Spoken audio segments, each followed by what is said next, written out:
ایک دفعہ کا ذکر ہے کہ کہتے ہیں کہ کسی گاؤں سے ویرانے میں ایک طوطا طوطی کا گزر ہوا۔ طوطی نے طوطے سے کہا کہ کس قدر ویران گاؤں، تو طوطے نے کہا کہ یقیناً اس گاؤں سے کسی الو کا گزر ہوا ہے۔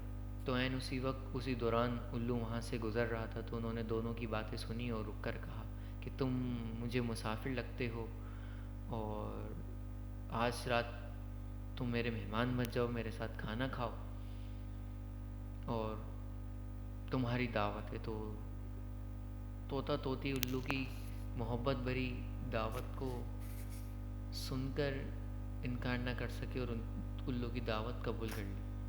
تو جیسی طوطا طوطی کے جانے کا وقت ہوا تو طوطی جیسی جانے لگی، الو نے طوطی کا ہاتھ پکڑ لیا اور کہا کہ تم کہاں جا رہی ہو؟ تو طوطی نے کہا کہ یہ بھی کوئی پوچھنے والی بات، میں تو اپنے شوہر کے ساتھ طوطے کے ساتھ جا رہی ہوں۔ تو الو نے کہا کہ تم تو میری بیوی ہو، تم کہاں جا رہی ہو؟ اس پہ طوطا اور طوطی الو پر جھپٹ پڑے، گرما گرمی شروع ہو گئی، بحث و تکرار ہوئی۔ جب زیادہ بڑی بحث و تکرار تو الو نے ایک تجویز پیش کی۔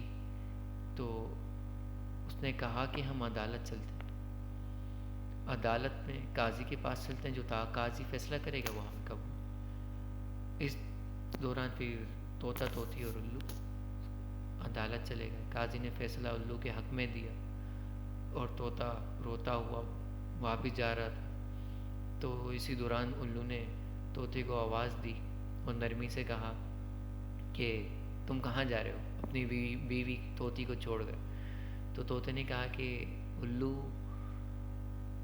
تمہارے حق میں فیصلہ آیا ہے، قاضی نے تو تمہارے حق میں فیصلہ دے دیا، اور اب میرا کیا؟ کیوں میرے زخموں پہ نمک چھڑکتے ہو؟ تو اسی دوران پھر الو نے کہا کہ نہیں، یہ تمہاری بیوی ہے، میرا مقصد صرف یہ تھا کہ جس جگہ سے الو کا گزر ہوتا ہے وہ جگہ ویران نہیں ہوتی، جہاں سے انصاف اٹھ جاتا ہے وہ بستیاں، وہ جگہ، وہ آبادیاں ویران ہو جاتی۔ بستیاں تب ویران ہوتی جب جہاں سے انصاف اٹھ جائے۔ یہ تھی آج کی کہانی۔